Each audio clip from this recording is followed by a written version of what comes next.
सो यार जहाँ दूसरे WWE रेसलर्स का कॉन्ट्रैक्ट इस साल एंड होने वाला है और कुछ तो रिसाइन करने का नाम ही नहीं ले रहे, जैसे ड्रू मैकिंटायर। और वहीं पर दी अंडरटेकर ने सोच लिया कि भाई वो तो लाइफ टाइम WWE के साथ ही रहने वाले हैं, क्योंकि according to the reports the Undertaker ने रेसलमेनिया वीकेंड के अराउंड एक न्यू लेजेंड्स कॉन्ट्रैक्ट साइन कर लिया WWE के साथ। एक मल्टी ईयर कॉन्ट्रैक्ट माना जा रहा है इसको। अभी कॉन्ट्रैक्ट की एक्चुअल लेंथ क्या है देखो ये तो सामने आया नहीं, बट बहुत जल्दी वो भी आ जाएगा। बाकी अगर अंडरटेकर के बारे में कुछ मजेदार जानना चाहते हो तो इस वीडियो को एंड तक जरूर देखना। एंड नाउ आप देख रहे हैं रेसलमेनिक्स, सब्सक्राइब करना दो बनता है। वेल दी अंडरटेकर की बात चली रही है तो कुछ टाइम पहले खुद अंडरटेकर ने अपने बारे में एक मजेदार किस्सा हम सभी के सामने शेयर कर दिया। उन्होंने कहा कि रेसलमेनिया 34 में जब मैंने अपना रिटर्न किया था, मैंने जॉन सीना के साथ फाइट की और उनको सक्सेसफुली हरा भी दिया एक स्क्वाश मैच में। सब ठीक ही चल रहा था कि तभी मेरी नजर मेरी बेटी पे पड़ी जो फैंस में बैठी हुई थी और उनका एक अंगूठा ऊपर था और एक अंगूठा नीचे था। तब तो मैंने कुछ कहा नहीं, लेकिन बैक स्टेज में जाकर मैंने अपनी बेटी से जरूर पूछ लिया कि यार वो थम्स अप और थम्स डाउन का क्या मतलब था, एक साथ तुमने वो किया ही क्यों? तो उसने कहा कि ओके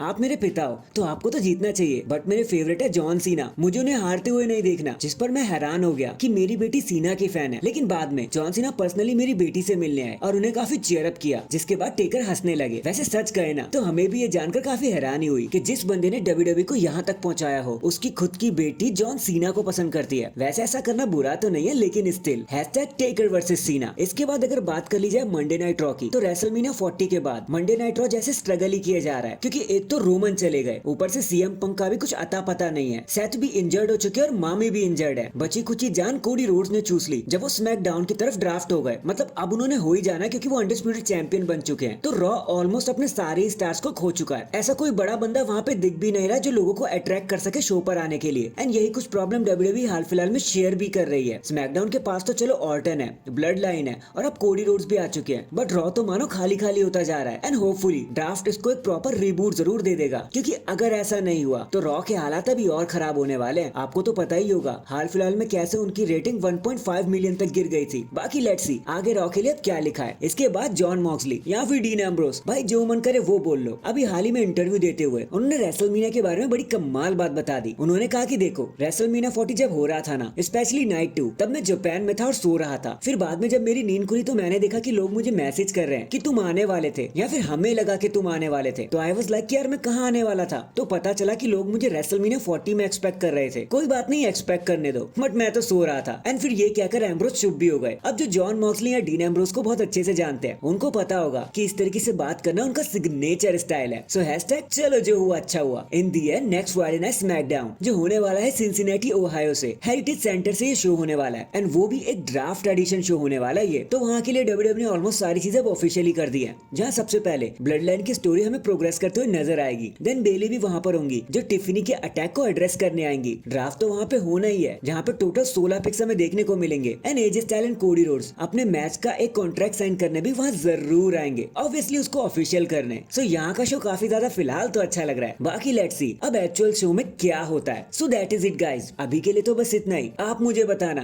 कि जॉन मॉक्सली सच में उस दिन सो रहे थे या फिर उनके आने का कोई प्लान ही नहीं था। कमेंट करके जरूर बताना। एंड चैनल पर नया है तो चैनल को जल्दी से लाइक एंड सब्सक्राइब कर दो। बाकी मैं मिलता हूँ आपसे किसी और अपडेट के साथ। तब तक के लिए अपना ख्याल रखें और खुश रहें।